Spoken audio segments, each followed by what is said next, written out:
큰 기쁨의 좋은 소식이란 제목으로 담임 목사님께서 말씀 증거해 주시겠습니다. 시간 우리 믿음의 고백을 하나님께 함께 드림으로 2012년 사랑과 은혜교회 첫 번째 우리 성탄 예배 말씀으로 나아가도록 하겠습니다. 하나님 나를 사랑하신다. 하나님 내 인생의 크고 비밀한 계획 가지고 계신다. 하나님 오늘도 나와 동행하셔서 그 계획 이루어 주신다. 아멘. 그렇게 될 줄로 믿습니다. 아멘. 오늘은 우리 예수님 이 땅에 오심을 기뻐하는 성탄절입니다. 이 성탄은 교회의 역사에만 의미가 있는 것이 아니라 세상 역사에도 큰 의미가 있는 사건입니다. 성경적으로는 예수님이 오심으로 신약과 구약의 역사가 갈렸고요. 세상 역사에서도 예수님이 오심으로 AD와 BC의 역사가 갈리게 되었습니다. 그런데 언제부터인지 모르겠지만 교회의 역사에서도 세상의 역사에서도 이 의미로운 사건들이 점점 퇴색되고 있다는 생각을 지울 수가 없습니다. 분명히 여전히 세상에서도 성탄절을 국경일로 지정해서 지키고 교회에서도 여전히 성탄절을 중요한 절기로 지키고 있음에도 불구하고 언제부턴지 성탄절의 주인공이 예수님이 아니라는 생각이 자꾸만 들고 있습니다. 이제는 성탄절이 되어도 텔레비전에서 예수님에 대한 영화를 상영하지 않은 지가 꽤 시간이 흘렀고요. 더 이상 성탄절이라고 해서 텔레비전에서 캐롤이 나오지 않습니다. 대중음악이 더 많이 나오는 것이 현 실태입니다. 심지어 언젠가 신문에 보니까 중국 사람들에게 성탄절이 뭐 하는 날이라고 물었더니 90%의 사람이 이렇게 대답했답니다. 뭐라고 대답했을까요? 산타클로스 생일이라고 얘기했답니다. 그러니까 대부분의 사람들에게 있어서 이제는 예수님이 성탄절이라는, 그러니까 성탄절은 남아있는데 예수님이 사라져버렸어요. 예수님이 오셔서 성탄절이 시작이 된 건데 예수님이 없는 성탄절 우리가 지킨 지가 꽤 오래되었지 싶습니다. 그리고 죄송하지만 교회에서도 점점 예수님이 없는 성탄절이 진행되고 있다는 아쉬움이 있습니다. 몇 해 전에 제가 섬겼던 남서은혜교회에서 성탄절을 준비하면서 교회 한 구석에다가 정말 실질적으로 목수를 모셔다가 마구간을 만들었습니다. 지푸라기랑 다 해가지고 만들었는데 마구간만 만들어 놓고 기념사진을 찍으려니까 조금 허전해요. 그래서 조금 더 이벤트를 하자고 그래가지고 분장을 좀 하자고 그랬습니다. 그래서 그때 아이디어가 나온 게 그러면 좀 등치 있는 분에게 산타클로스 옷을 입혀가지고 그렇게 찍어주자 이런 얘기가 나왔어요. 근데 곰곰이 생각해 보니까 산타클로스하고 마구간하고는 아무 상관없잖아요. 산타클로스는 루돌프하고 찍어야죠. 그래서 마구간은 예수님 때문에 있는 거 아니겠습니까? 그래서 그 마구간에 예수님을 모셔올 수는 없으니까 아기 인형을 갖다 놓고 대신에 마리아하고 요셉 분장을 하고 정말 성경적으로 사진을 찍어주자 그렇게 결론을 내려서 그때 처음으로 정말 예수님이 주인공이 된 그런 성탄 마구간을 사진을 한번 찍었던 기억이 있습니다. 저는 우리 사랑과 은혜교회에서 앞으로도 드려지는 모든 성탄절에는요 산타클로스가 주인공이 아니라 정말 예수님이 주인공인 그런 성탄이 되었으면 좋겠습니다. 성탄절은 선물 받는 날이 아니라요 이미 받은 큰 선물이신 우리 주님을 송축하는 날이라는 게 우리에게 중요한 개념이었으면 좋겠습니다. 우리 어린이 여러분, 성탄절은 선물 받는 날이 아니에요. 이미 선물 받았어요. 우리가 예수님이라는 그 선물, 그리고 우리가 그 선물 대신 주님을 이 시간 송축하는 시간이 되었으면 좋겠습니다. 오늘 우리가 읽은 본문은 하나님의 아들이 이 땅에 처음 오셨던 첫 번째 성탄의 배경을 우리에게 보여주고 있는 말씀입니다. 오늘 본문은 그때라는 말씀으로 시작을 합니다. 이 본문이 말하는 그때는 문맥적으로 보면 누가복음 1장에 세례 요한이 6개월 먼저 태어난 시점으로부터 시작된 그때일 겁니다. 시간적으로 보면 그래요. 그러니까 6개월 전에 세례 요한이 태어나고 세례 요한이 이제 6개월쯤 되었을 때에 예수님이 드디어 오실 때가 되었다. 그렇게 해석해도 틀리지는 않습니다. 그러나 성경 전체적인 문맥에서 볼 때 이 그때에는 꼭 그런 때는 아닙니다. 훨씬 큰 때입니다. 갈라디아서 보면 이 때를 이렇게 이야기합니다. 갈라디아서 4장 4절로 5절. 때가 참에 하나님이 그 아들을 보내사 여자에게 나게 하시고 율법 아래에 나게 하신 것은 율법 아래에 있는 자들을 속량하시고 우리로 아들의 명분을 얻게 하려 하심이라.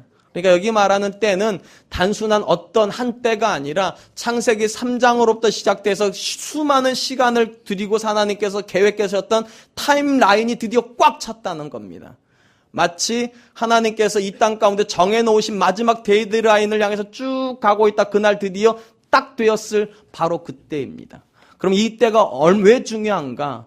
여러분 창세기 3장으로부터 시작해가지고 인류 역사에서 우리를 가장 괴롭혔던 문제가 무엇입니까? 죄의 문제입니다. 그리고 하나님께서 정말로 원하셨던 것은 저와 여러분의 인생 가운데서 이 죄의 문제를 빼내시기는 것이었어요.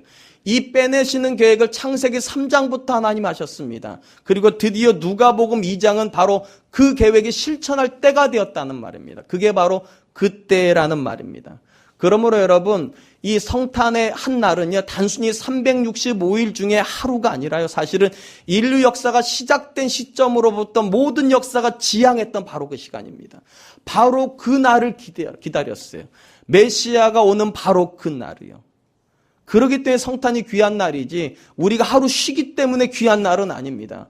우리가 누군가로부터 선물을 받고 이벤트를 하기에 좋은 날이기 때문에 좋은 날이 아니라 하나님께서 오고 오는 역사 속에서 정말로 주고 싶었던 가장 큰 선물, 그분의 아들을 주신 바로 그 날이기 때문에 중요한 날입니다. 저는 우리에게 이 날이 정말로 의미가 있었으면 좋겠고 그 날이 정말로 의미가 있기 때문에 이 시간 오는 것이 기쁨이 되었으면 좋겠습니다. 그런데 이 성탄의 날을 이 땅에 계획하시면서 하나님께서 하신 일이 너무 오묘합니다. 본문에 보면 제일 먼저 등장하는 사람은 가이사 아구스도라는 사람이 등장합니다. 거기 1절에 이렇게 되어 있습니다. 그때 가이사 아구스도가 영을 내려 천하로 다 호적하라 하였으니, 이 가이사 아구스도는 로마의 당시 로마를 통치했던 로마의 황제의 이름입니다. 그러니까 엄밀히 말하면 이 사람은 예수님하고 아무 상관이 없는 사람입니다. 좀 더 노골적으로 말하면 하나님하고도 직접적인 상관이 없는 듯이 보이는 세상의 왕입니다. 근데 이 사람이 오늘 본문에 왜 등장하는가? 이 사람이 호정령을 내렸습니다. 그러니까 이 호정령을 내린 이유는 딱 하나예요. 세금을 더 걷어들이기 위해서. 여러분 로마가 길을 잘 닦았죠. 잘 닦은 이유 중에 하나가 세금이 빨리빨리 들어오도록 한 목적도 포함되어 있습니다. 그런데 아무리 보아도 세금이 잘 거치는 것 같지가 않아요. 그러니까 모든 사람으로 하여금 호적을 하게 합니다. 그리고 호적을 하면 그 세금이 많이 들어올 거고 그럼 국가가 부강할 것이라는 생각이 이 가이사 죄송합니다. 지금 제가 제 안에 혀가 헐어가지고요. 발음이 잘 안 돌아가요. 가이사 아구스도의 생각이었습니다. 근데 여러분 가이사 아구스도의 생각이 왜 성경 안에 들어가 있을까? 이유는 하나예요. 이 가이사 아구스도의 생각을 통하여서 하나님의 뜻이 이루어졌기 때문입니다. 여러분 가이사 아구스도가 이 명령을 안 내렸으면 요셉은요 여전히 나사렛 땅에 있었을 사람입니다. 나사렛 땅에 있었으면 예수님도 나사렛 땅에서 태어나야 합니다. 그러면 어떤 약속이 성취가 안 되냐? 미가서 5장 2절의 약속이 성취가 안 됩니다. 하나님께서 미가서 5장 2절에 이렇게 예언해 놓으셨거든요. 베들레헴 에브라다야, 너는 유다 족속 중에 가장 작을지라도 이스라엘을 다스릴 자가 내게서 내게로 나올 것이라. 그의 근본은 상고의 영원에 있느니라.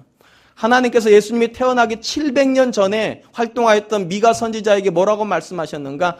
베들레헴에서 예수님이 태어나실 거랍니다. 베들레헴에서 하나님의 메시아가 태어날 거라고 700년 전에 예언해 놓으셨어요.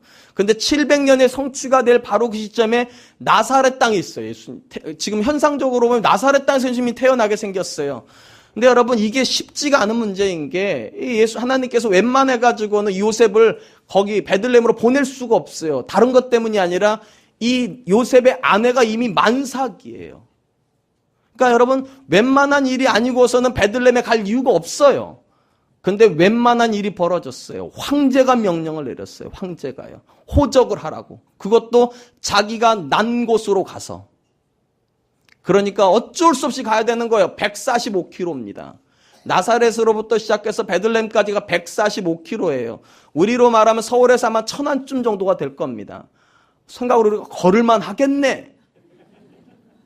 여러분 우리나라 같으면 그럴지도 모르겠어요. 근데 여러분 이스라엘은 뙤약볕이 있는 나라기 때문에요. 낮에 2시간 이상 걷기가 어려워요. 근데 그 2시간 이상 걷기 어려운 사람들이 145km를 걸어간다? 그것도 만삭의 여자가 걸어간다? 상상도 할 수 없는 일이에요. 근데 누가 명령하니까 갑니까?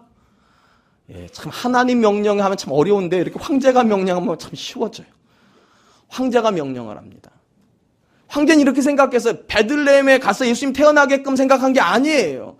단순히 자기의 수입이 더 많아지기 위해서, 국가가 더 부강하게 하기 위해서 세상 왕의 내리 속에서 그 생각이 떠올랐어요. 그래서 호적하라고 그래서 가이사 아구스토는 이렇게 생각했을 겁니다. 내 뜻이 이루어졌구나. 내 뜻이 이루어졌구나. 근데 천국에서는 뭐라고 이야기하고 있을까요? 하나님의 뜻이 이루어졌구나. 하나님은 얼마나 많은 세금이 로마에 들어가느냐는 관심이 없어요. 하나님의 관심은 딱 하나예요. 하나님의 아들이 성경에 예정한 그날의 그 장소 베들레헴에서 태어나야 되는 거예요. 그래서 가이사 아구스토의 권세를 쓰십니다. 그래서 우리는 이렇게 말하는 겁니다. 나라와 권세와 영광이 아버지께 영원히 있사옵나이다. 아멘. 하나님께서 그분의 뜻을 이루기 위해서 가이사 아구스토의 권세를 쓰십니다. 아니죠. 엄밀히 말하면 하나님의 권세를 쓰신 거죠. 왜냐하면 가이사 아구스토에게 권세를 주신 분이 하나님이시니까. 그러므로 여러분, 이 성탄의 가장 중요한 의미가 무엇입니까? 하나님의 신실하심입니다. 하나님은 그분의 약속을 반드시 성취하십니다. 반드시요. 700년 전에 하신 약속임에도 불구하고 하나님 잊지 않고 계십니다. 반드시 성취하십니다. 그래서 하나님은 신실하십니다. 여러분, 이것이 우리의 믿음 가운데 들어오면 이것 또한 믿으셔야 됩니다. 지금도 여러분의 인생 가운데 향하신 하나님의 계획은 반드시 이루어질 것입니다. 저와 여러분이 믿음만 있다면요. 저와 여러분 안에 정말 확실한 믿음만 있다면 그분의 계획은 오늘도 우리 가운데 신실하게 응답될 줄로 믿습니다. 그러므로 여러분, 성탄은 기쁜 날인 동시에 우리에게 믿음을 주는 날입니다. 그렇구나. 하나님의 약속은 반드시 성취가 되겠구나.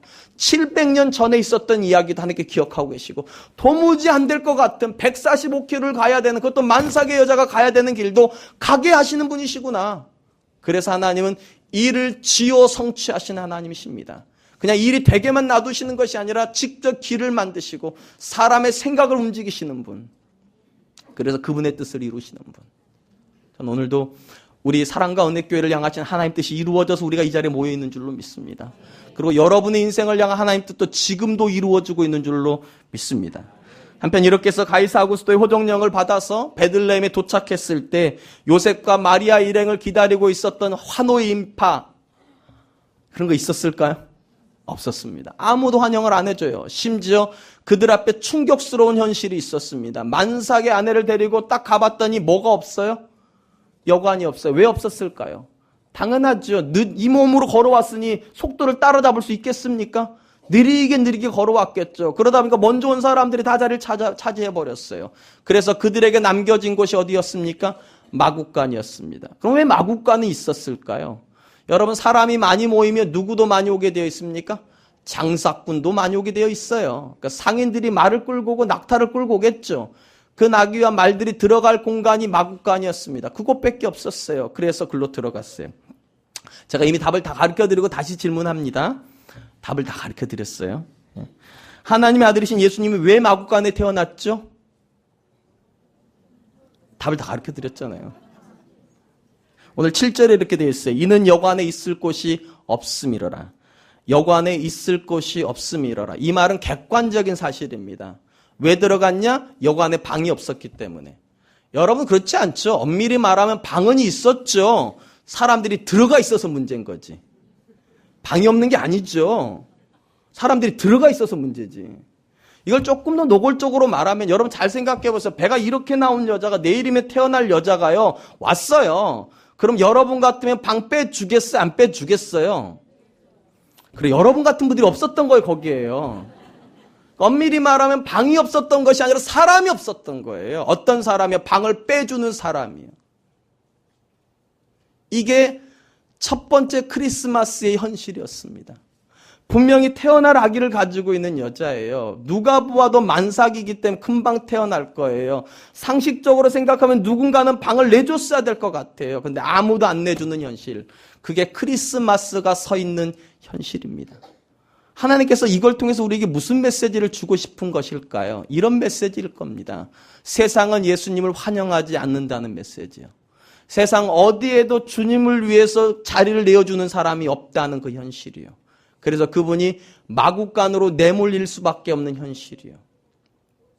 여러분 세상 속에 주님의 자리가 없다는 건 어쩌면 당연할 거예요. 왜냐하면 세상을 움직이는 것처럼 보이는 사단이 끊임없이 그 주님의 자리를 막으니까. 계속 막으니까. 그러니까 주님이 들어갈 자리가 없는 건 뭐 어쩌면 당연할지 모르겠어요. 근데 여러분 교회에서조차도 주님이 들어갈 자리가 없다면 이건 문제가 심각하지 않을까요? 교회에서조차도 주님이 여전히 마구간으로 가셔야 된다면 그건 문제가 심각한 거 아닐까요? 아, 정말로 그럴 수 있냐고? 예, 그럴 수 있어요.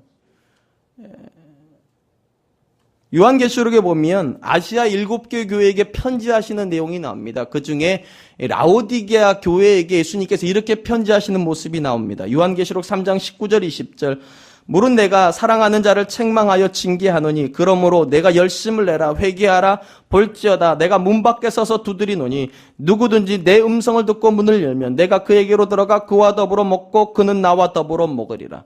이 본문은 제가 올 신년에 부흥회 때 썼던 본문이에요. 근데 여러분 이 본문에서 가장 중요한 게 뭔가 예수님이 아직 교회 안에 들어가 보지도 못하셨다는 거예요. 교회 안에 들어가 보지도 못하셨다고. 문을 두드리고 계세요. 문 밖에서요. 놀라운 것은 여러분 이게 교회잖아요. 그죠? 교회는 여러분 주님의 이름으로 예배하는 곳이잖아요. 그죠? 그러니까 그들은 주님의 이름으로 예배도 하고요. 주님의 이름으로 성탄들도 지켰을 거예요. 분명히요. 주님의 이름으로 성만찬도 했을 것이고요. 주님의 이름으로 선교도 했을 거예요. 근데 문제는 그곳에 예수님이 안 계세요. 문 밖에 계세요. 여전히요. 오늘 본문으로 말하면 예수님은 여전히 마구간에 계시고 교회에는 사람들만 있어요. 사람들만 꽉 차 있어요. 여러분 아시는지 모르겠지만 이 라오디게아 교회는 7개 교회 중에 가장 부유했던 교회입니다. 그들이 이렇게 생각했을 거예요. 예수님이 복 주셔서 내가 성공했다고. 예수님이 복 주셔서 우리 집이 행복하다고. 예수님이 복 주셔서 우리가 부자가 되었다고. 근데 문제는 그곳에 예수님이 안 계세요. 왜 안 계실까요? 왜 안 계실까요? 예수님이 언제나 요청하는 건 이거잖아요. 나를 따라오려거든 내 십자가를 지고. 쉽게 말해 이런 겁니다. 주님의 십자가가 이제 주님은 지셨잖아요. 그죠? 그리고 우리에게 말씀하세요. 내가 진 것 같은 십자가를 너도 져야 된다고. 주님은 우리에게 십자가를 부여하시는 분이에요. 그리고 십자가를 지러 나가시면 주님이 이제 우리 자리에 앉으시는 거예요. 그림상으로는 그래요. 그러니까 우리가 나가야지 주님이 들어가시는 거예요. 개념상으로는 그래요. 방이 없는 게 아니라니까요. 내가 그 방을 차지하고 있는 게 문제지. 내 마음의 방을 내가 차지하고 있으니까 주님이 못 들어오는 거죠. 내가 나가야 주님이 들어오실 텐데. 라오디게아 교회는 그 자리를 만들어드리지 않은 교회입니다. 자기들이 다 자리 차지하고 있어요. 그리고 주님은 문 밖에다가 그대로 두고 있어요. 여러분 한번 곰곰이 생각해 보세요. 오늘날 한국교회가 많은 사람들에게 지탄의 대상이 되고 있습니다. 왜 지탄의 대상이 되었을까요? 이유는 딱 하나입니다. 여전히 교회에 주님이 안 계시기 때문입니다. 그 주님이 여전히 마구간에 계시기 때문이에요. 언제부터인지 모르겠지만 교회에서 영광 받으시는 분이 목사님이셨어요. 언제부터인지 모르겠지만 교회에서 영광 받으시는 분들이 장로님이셨어요. 언제부터인지 모르겠지만 교회에서 영광 받으시는 분들이 헌금 많이 내시는 분들이셨어요. 언제부터인지 모르겠지만 교회에서 영광 받으시는 분들이 사회에서 좀 성공하신 분들이었어요. 주님이 계시지 않아요. 언제부터인지 모르겠지만 사람들이 좋은 일만 하려고 그래요. 어려운 일을 안 하려고 그래요. 세상만 그런 것이 아니라 교회도 똑같아요. 언제부터인지. 마구간으로 들어가려고 하는 사람이 아무도 없어요. 주님에게 방을 내어드리고 마구간으로 가려고 하는 사람들이 아무도 없어요. 그래서 썬데이 크리스찬이라는 얘기가 나와요. 주일날에만 그냥 왔다가 가고 다시 예수님에게 마구간 일을 시키는. 여러분 그러므로 저는 2012년 사랑과 은혜교회가 맞이하는 첫 번째 성탄에 저와 여러분들이 좀 결심했으면 좋겠어요. 주님은 방으로 가시고 우리는 마구간으로 가겠습니다. 이래야 우리 교회가 의미가 있는 교회예요. 주님은 방으로 가시고 우리는 마구간으로 가야 되는 교회. 우리 사랑과 은혜교회도 마구간이 많이 있습니다. 올 프렌즈라는 마구간 있는 거 아십니까? 우리가 안 가면 주님이 가셔서 일하실 겁니다.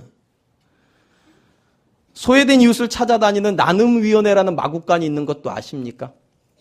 우리가 안 가면 그분이 주님이 가실 겁니다. 주차안내라는 마구간이 있는 거 아세요? 이제 주일학교도 마구간이 돼가고 있어요. 사람들이 안 온대요. 교사를 안 한대요. 이제 주님이 교사하셔야 되게 생겼어요. 지금 주방봉사라는 마구간도 있고요. 안내부서에서 사람을 찾고 있습니다. 안내부서도 역시 마구간입니다. 사람들이 안 찾아가는 것이 마구간입니다. 사람들이 안 찾아가면 주님이 찾아가셔야 됩니다. 방법이 없죠. 제가 이 설교를 준비하다가 갑자기 1905년에 노벨 문학상을 수상한 헨리 시엔키에비치의 코바디스라는 소설이 생각이 났어요. 영화화되었죠. 이 내용이 이런 내용이죠. 네로 황제가 핍박을 가하죠. 교회를 향하였어요. 그래서 모든 성도들이 이제 순교의 운명에 처해졌을 때 그 순교자들을 양산에 있는 로마 교회를 끝까지 지탱해 주었던 영적 지도자가 베드로입니다. 베드로가 힘을 보유합니다. 성도들에게. 네로가 아무리 핍박을 해도 이 영적인 기운을 꺾을 수가 없어요. 교회 성도들이 죽음을 두려워하지 않으니까 네로가 두렵습니다. 그래서 어떻게 했는가? 그 실체를 꺾기 위해서 헤드십을 잡아야 되겠다 싶어가지고 베드로를 잡기로 결심을 합니다. 그래서 온 교회가 베드로를 보호하려고 합니다. 왜냐하면 베드로의 영적인 리더십이 없으면 교회가 무너지니까 교회 성도들이 권고합니다. 떠나라고. 로마를 떠나서 빨리 몸을 피하라고. 베드로가 끝까지 저항하지만 결국은 그 강권함에 못 이겨서 로마를 떠나게 됩니다. 그가 로마를 떠나다가 캄파니아 평원을 지나게 되었을 때 저쪽으로부터 빛 가운데 오는 한 누군가를 만나게 됩니다. 바로 주님이었습니다. 그때 베드로가 눈물을 흘리면서 무릎 꿇고 이렇게 묻습니다. 코바디스 도미네, 주여 어디로 가십니까? 그때 베드로가 이렇게 대답을 하죠. 내가 내 어린 양을 버렸으니 또다시 십자가에 못 박히기 위해 로마로 간다. 여러분 이거 다 소설이에요. 성경책 없어요. 그런 거 찾으려고 아무리 해봐도 없어요. 소설이에요. 근데 참 의미가 있어요. 네가 제가 오늘 표현으로 바꿀게요. 네가 마국간을 버렸으니까 내가 마국간으로 가는 거다. 네가 마국간에서 더 이상 있기 싫다니까 그래서 네가 마국간을 나오니까 내가 마국간으로 가는 거다. 그 말을 듣고 베드로가 어떻게 합니까? 주님이 가시려고 하는 그 로마로 다시 들어갑니다. 그리고 우리가 아는 대로 십자가에 거꾸로 매달려 죽습니다. 사랑하는 성도 여러분, 오늘 우리에게 들려지는 질문 이것입니다. 네가 가려고 하지 않으니까 내가 가는 게 아니냐. 여러분 우리가 오늘도 성탄절이라고 해서 이 자리에 우리가 모였지만 사실은 우리 주님에게 성탄절은 절대로 기쁜 날 아니에요. 왜냐하면 그분이 마국간에 와야 되는 날이니까. 여러분 그게 어떻게 기쁘겠습니까? 어떻게 기쁘겠어요? 여러분이 마국간에 태어나신다면 기쁘시겠습니까? 근데 여러분 첫 번째 크리스마스는 어쩔 수가 없어요. 왜냐하면 예수님이 누군지 모르는 사람들인데 어쩌겠냐고요. 그 사람들이 예수님이 예수님인 줄 알았다면 그렇게 했겠냐고요. 여러분 그 사람들 중에 정말 하나님의 아들이 그날 그 자리에 태어난 걸 알았다면 방 안 내놓을 사람 있으세요? 다 내놨을 거예요. 왜냐하면 천국에 프리미엄 붙을 테니까. 내가 방 내준 사람이라고. 분명히 그랬을 거예요. 근데 모르니까 못 내준 거예요. 변명거리라도 있어요. 그 사람들은요. 그러니까 첫 번째 2012년에 첫 번째 크리스마스엔 변명이 있어요. 몰랐으니까. 그러나 2012년이 지난 지금 우리에겐 변명이 없어요. 왜냐하면 우린 다 아니까. 하나님의 아들이 이 땅에 오셨다는 것을요. 그리고 그분에 의해서 교회가 세워졌다는 걸 우리 다 알아요. 근데 문제는 이거예요. 알기는 다 아는데 여전히 예수님이 마국간을 가야 되는 현실입니다. 좋은 것은 다 우리가 누리고 좋은 것은 다 우리가 가지고 있고 주님께 드릴 건 없는 현실. 이것이 혹시 우리가 맞이하는 크리스마스의 모습은 아닙니까? 아직까지 우리 사랑과 은혜교회는 그렇지 않아서 참 감사합니다. 아직까지도 일하시는 분들도 많으시고요. 헌신해 주시는 분들도 많으세요. 근데 여러분 여전히 마국간에 사람이 필요합니다. 2013년에 여러분 우리 주님께서 마국간에서 일하시지 않았으면 좋겠습니다. 여러분 이거 어렵게 생각하지 마세요. 여러분 우리 주님께서 지금도 교회의 주인이세요. 우리가 일 안 한다고 교회가 움직이지 않는 거 아니에요. 주님이 결국 교회 움직이실 거예요. 근데 그건 절대로 복 아니에요. 절대로 복 아니에요. 우리가 움직이는 게 복이에요. 우리가요. 주님이 주시는 능력으로 우리가 움직이는 게 복이지 소수의 사람들에 의해서 교회가 움직여진다. 죄송한 말씀이지만 목사님들이 더 많아져가지고 전도사님들이 더 많아져가지고 우리는 사역자들 일 다 한다. 여러분 절대로 좋은 일 아니에요. 절대로 좋은 일 아니에요. 그렇게 되지 않았으면 좋겠어요. 2012년 전에는 아무도 주님을 알아보는 분들이 없어서 마국간으로 우리 주님이 가셨다면 2012년 우리 사랑과 은혜교회는 우리 주님이 따뜻한 방에 들어가 있고 우리가 차가운 마국간으로 가는 결심이 있었으면 좋겠습니다. 저는 우리 교회가 참 좋아요. 이제는 제가 우리 교회라고 할 때도 헷갈리지도 않아요, 이제는요. 사랑과 은혜교회가 참 좋아요. 왜냐하면 특별히 부탁도 안 드려도 우리는 알아서 애들 참 잘하세요. 나눔위원회가 그냥 알아서 우리 성남로에 어려운 교회, 내 교회 찾아가지고 쌀 전달해 주시고, 또 성탄 우리 축하 행사 한다고 알아서 전화하셔가지고 그분들 모셔와가지고 같이 축하 행사 했더니 한 사모님이 그러시더라고. 너무 고맙다고. 너무너무 고맙다고. 자기가 이렇게 감동스러운 성탄을 보낼 줄 몰랐다고. 그리고 그냥 보내드렸을까요? 참만한 이따만한 케이크에다가 교통비까지 드렸어요. 너무 감사했어요. 정말 너무 감사했어요. 얼마나 큰 위로가 되셨을까? 얼마나 큰 위로가 되셨을까? 그리고 또 결심했어요. 더 많은 분들이 그렇게 되었으면 좋겠다. 앞으로 우리 교회가 정말로 많은 교회들에게, 어려운 교회들에게 희망을 주는 교회 되었으면 좋겠다. 그건 사실은 우리에게 유익한 건 하나도 없어요, 사실은요. 엄밀히 말하면, 죄송해요, 이렇게 말했어요. 우리 헌금 나가는 거고요. 우리가 못 먹고 그분들에게 드리는 거고요. 근데 저는 그게 더 좋은 거라고 생각합니다. 우리가 그렇게 하지 않으면 주님이 그렇게 하셔야 될 테니까. 여러분, 사람을 사가지고 일하는 건 의미가 없어요. 그거는요. 그건 주님이 가셔야 될 지를 잘못하면 주님이 가셔야 돼, 그 자리에. 네, 우리 사랑과 은혜교회는 앞으로도 마국간에 사람들이 가득했으면 좋겠어요. 주님에게는 따뜻한 방을 드리고 존귀와 영광은 주님 홀로 받으시고 우리가 마국간에 가겠습니다. 그랬으면 정말로 좋겠습니다. 얼마든지 하나님께서 2012년 전에 베들레헴 마국간에다가 아니라 베들레헴 방에다가 예수님 낳게 하실 수 있으셨어요. 근데 그렇게 하지 않으셨어요, 하나님이. 의도적으로 그렇게 하지 않으셨어요. 왜 의도적으로 그렇게 하지 않으셨을까요? 당연히 하나님의 아들이면 궁전에서 태어나야죠. 그렇지 않겠습니까? 그러니까 동방 박사들도 제일 먼저 헤롯궁으로 간 거 아닙니까? 당연히 저 정도 별의 상징을 가지고 태어나는 분이라면 왕궁에서 나겠지. 근데 왕궁에서 나지 않으셨어요. 초라한 마국간 태어나셨어요. 왜 이렇게 하셨을까요, 하나님이요? 방 한 칸 낼 힘이 없을까요, 우리 하나님이? 홍해를 가를 정도의 하나님이신데, 하늘을 가르고 만나를 내리실 분이신데 방 한 칸 낼 능력이 없으실까요? 분명히 방이, 의심하시는 거예요, 지금? 그런 건 아니시죠? 그런 게 아니실 거란 말이죠. 분명히 의도가 있어서 그렇게 하셨을까요? 어떤 의도가 있었을까? 여러분, 이 예수님이 마국간 오심의 사건은요, 아담과의 연관성 안에서 생각하지 않으면 해결이 안 되는 문제입니다. 여러분, 예수님이 아담 때문에 이 땅에 오신 거 아시죠? 아담이 죄를 짓지 않았으면 예수님이 오실 이유가 없어요. 아담의 죄 때문에 예수님이 결과적으로 오신 겁니다. 아담이 망가뜨려 놓은 창조의 질서를 회복하기 위해 오셨어요. 그럼 아담이 어떻게 망가뜨려 놨습니까? 지극히 높아짐으로 망가뜨려 놨어요. 지극히 높아지려고. 그러니까 하나님께서 그 아들을 어떻게 하십니까? 지극히 낮추세요. 지극히 낮추셔서 그걸 평형을 맞추시는 거예요, 이렇게요. 그걸 이분 평형이라고 하잖아요, 이렇게. 높은 것과 낮은 걸 맞춰가지고 창조의 질서를 회복하세요. 그렇게 하시려고 가장 낮은 자리에다가 넣어 놓으셨어요. 가장 낮은 자리에다가. 근데 놀라운 것은요, 그 자리가 예수님만의 자리가 아니라는 것입니다. 그 자리가요. 그냥 단순히 예수님이 2012년에 한 번 그 자리에 오신 것으로 끝나는 사건이라면 사실은 매년마다 이렇게 우리가 성탄절에 이런 설교 들을 필요가 없어요. 그건 그분의 이야기인데.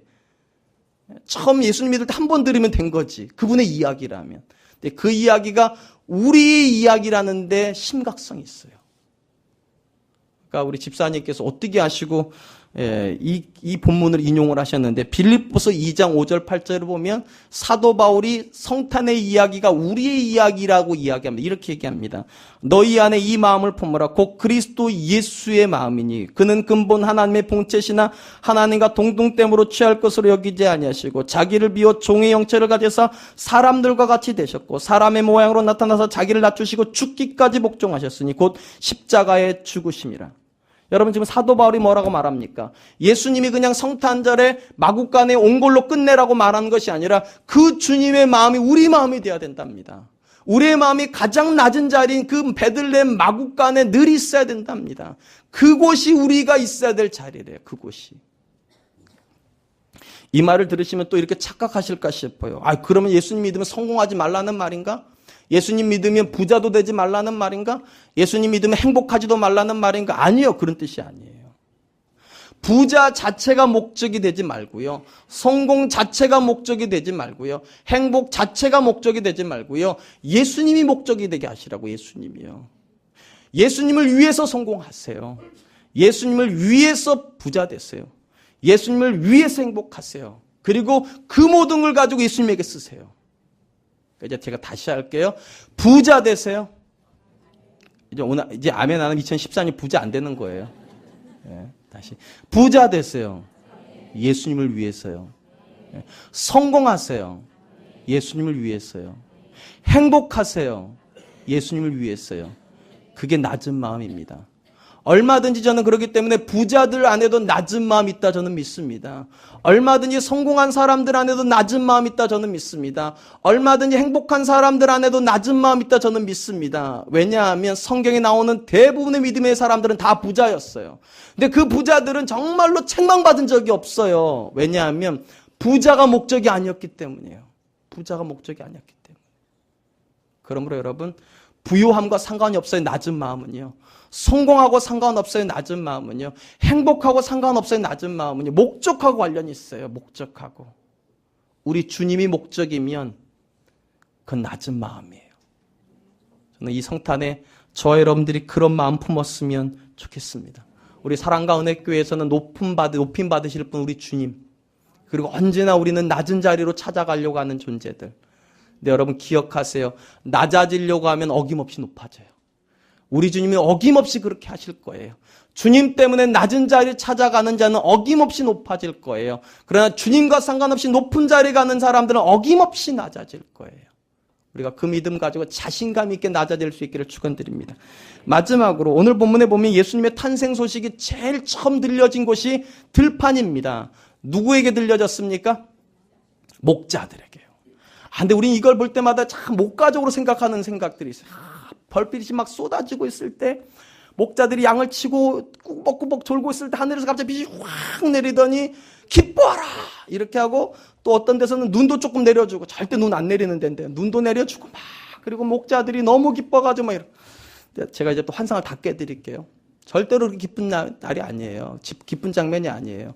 특별히 여러분 유대인들에게서 목자는요 그렇게 우리가 생각하는 목가적인 그런 존재들이 아니에요.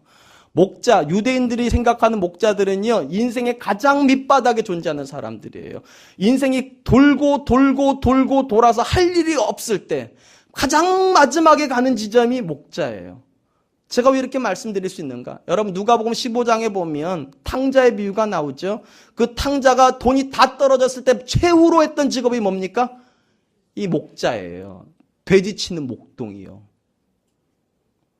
그렇기 때문에 여러분 이 목자들은요 자기 인생에 행복하지 않아요. 긍정적이지 않아요. 늘 좌절이고 늘 절망이니까 그 밤도 그들은 절망하고 있었을 거예요. 내가 어쩌다가 이거 하고 있는데 내가 어쩌다가. 어느 정도로 인간 대접을 못 받았냐면요. 이 사람들은 양을 쳐야 되고 소를 쳐야 되고 그래야 됐기 때문에 안식일을 못 지켜요. 회당에 못 가요. 여러분 유대인들이 회당 못 간다는 것은 사람 대접 못 받는다는 뜻입니다. 그 정도이기 때문에 이 사람들이 법원에서 증언을 해도 이 사람들의 증언은 공식적인 증언으로 채택이 되지 않았답니다. 사람 대접 못 받는 사람들이에요. 인간 이하예요. 인간 이하인 그 사람들에게 예수님께서 태어났다는 소식이 첫 번째로 들려졌어요. 첫 번째로. 그게 중요해요. 그게요. 존귀함을 받은 사람들에게 메시지가 증거된 것이 아니라 가장 낮은 지점에 있는 사람들에게 이 첫 번째 성탄 메시지가 주어졌어요. 그리고 성탄 메시지 핵심이 무엇이냐 14절이에요. 우리 같이 한번 읽어보겠습니다. 시작. 지극히 높은 곳에서는 하나님께 영광이요 땅에서는 하나님이 기뻐하는 사람들 중에 평화로다. 이렇게 선포되었어요. 지극히 높은 곳에서는 하나님께 영광이다. 무슨 말이냐? 드디어 하나님의 구원의 대서사지가 시작됐다는 거예요. 그러니까 하늘에서 뻥빠레가 울리고 영광이 하나님께 들려지죠. 두 번째 중요한 것입니다. 그럼 땅에서는 왜 평화냐는 거. 왜 평화예요? 여러분 생각해 보세요. 유대 땅에서 가장 평화가 없었던 사람이 누굴까요? 바로 그들이에요. 회당에도 못 가고 예배 드리는 자리도 못 가고 인간 대접받지 못한 그들. 사회로부터 철저히 격리당하는 그들. 그들에게 뭐라고 말하는가? 예수 그리스도로 말미암아 너에게 평화가 임할 거라는 거예요. 여러분 그 당시에 유대 사회는요 우리가 생각하는 것보다 훨씬 많은 계급들이 존재했어요. 훨씬 많은 불평등이 존재했어요. 근데 놀라운 것은 예수 그리스도 안에서 그 모든 불평들이 끝나기 시작합니다. 남자와 여자의 구별이 없어지기 시작합니다. 과거에는요, 여자는 사람 취급 못 받았어요. 인구조사에 들어가지도 않았어요. 그런데 예수 그리스도 안에서 교회가 지금 여자가 더 많아요. 여러분 여자 아니신가 봐요. 감격하세요. 그리스도로 말미암은 평화예요, 이게요.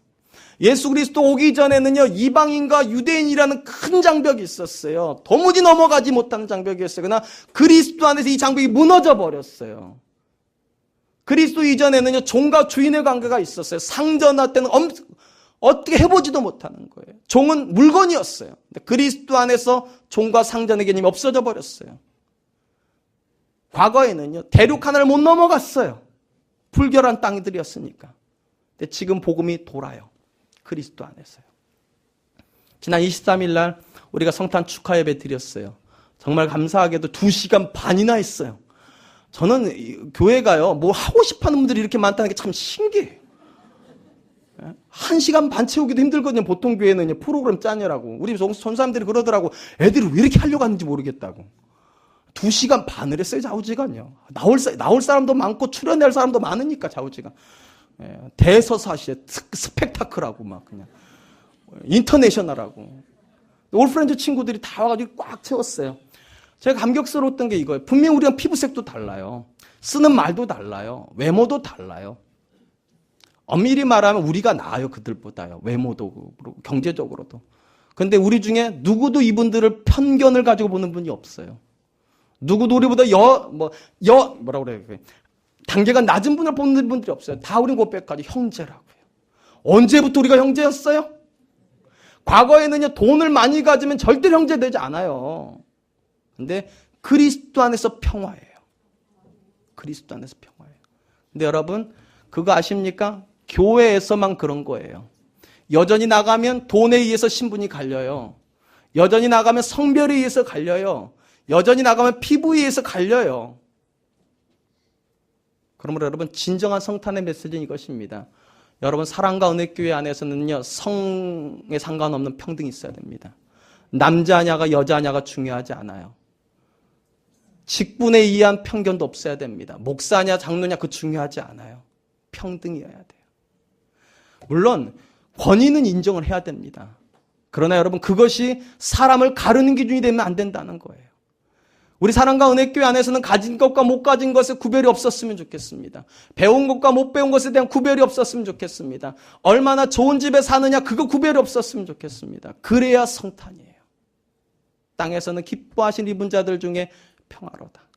전 앞으로도 우리 교회가 끊임없이 이 평화를 향해서 전진해 나갔으면 좋겠습니다. 우리 교회 안에 올프렌즈만 들어오는 것이 아니라 아프리카도 들어오면 좋겠어요. 아멘, 감사합니다. 우리 교회는 정말로 누가 들어오든지 간에 하나 될 수 있는 교회. 상처받은 사람들도 들어와서 하나가 되고, 시련의 아픔을 가지고 있는 사람들도 들어와서 하나가 되고, 가난의 고통을 가지고 있는 사람들도 들어와서 하나가 되고, 못 배운 사람들도 들어와서 하나가 되고, 아픔을 가지고 있던 사람들도 들어와서 하나가 될 수 있는 교회. 그런 교회가 이 땅 가운데 있다면 그 교회가 우리 교회였으면 정말로 좋겠어요. 그것이 우리 2012년 사랑과 은혜 교회가 맞이하는 첫 번째 성탄의 메시지입니다. 이제 말씀을 맺겠습니다. 오늘은 2012번째 성탄절이기도 하지만 사랑과 은혜 교회 첫 번째 성탄입니다. 하나님께서 우리에게 큰 기쁨이 되어주셨습니다. 우리에게 도전이 있어요. 이제 우리에게 도전이에요. 우리가 그분에게 큰 기쁨 되어야 될 것입니다. 어떻게 하면 우리가 그분에게 큰 기쁨이 될까? 제가 2가지 얘기했습니다. 주님을 더 이상 마구간으로 보내지 않아야 됩니다. 저와 여러분들이 그 마구간의 자리를 찾아가시길 축원드립니다. 그러면 그분에게 큰 기쁨 될 것입니다. 2번째, 우리가 철저하게 평화해야 합니다. 우리 안에서 차별 없어야 됩니다. 우리 안에서 피부색 때문에 더 이상 차별받지 말아야 됩니다. 우리 안에서 더 이상 가진 것과 못 가진 것에 대해서, 배운 것과 못 배운 것에 대해서, 남자냐 여자냐에 대해서 나이와 상관없이 우리가 한 사람의 인격체로 존중받을 수 있어야 됩니다. 그러면 하나님께 영광이 될 줄로 믿습니다. 우리 사랑과 은혜교회가 그런 교회로 앞으로도 끊임없이 전진해 나갈 수 있기를 주님의 이름으로 축원드립니다. 기도하겠습니다. 사랑의 아버지 하나님 감사합니다. 이 땅 가운데 하나밖에 없는 아들을 내어주신 날, 하나님, 우리 주님께서 이 땅에 마국간으로 오셔야만 했던 현실 앞에서 우리가 하나님 이 성탄절을 지키고 있습니다. 하나님, 우리 주님 2012년의 첫 번째 성탄절에는 마국간에 오셨지만 하나님, 우리 사랑과 은혜교회 안에서 우리 주님은 마국간에 계시는 것이 아니라 따뜻한 방에 계시는 성탄절 될 수 있도록 도와주시옵소서. 그리고 우리 사랑하는 성도들이 예수님이 가시기를 원하시는 마국간 구석구석을 찾아가서 주의 손이 되고 주의 발이 되고 주의 마음으로 사람들을 섬기는 교회 될 수 있도록 주님 도와주시옵소서. 그리고 우리 교회 안에서는 어떠한 차별도 없게 하여 주시옵소서. 상처받은 사람들에 대한 차별도 없게 하여 주시고, 가진 사람과 못 가진 사람에 대한 차별도 없게 하여 주시고, 배운 것과 배우지 못한 것에 대한 차별도 없게 하여 주시고, 인종과 국적에 대한 차별도 없게 하여 주시고, 모두가 그리스도 안에 있는 사람으로 만나질 수 있도록 주님 축복하여 주시옵소서. 이 땅에 정말로 그런 교회가 있어야 된다면 우리 사랑과 은혜교회가 그런 교회 될 수 있도록 주님 축복하여 주시옵소서. 감사드리며 예수님의 이름으로 기도하였습니다. 아멘.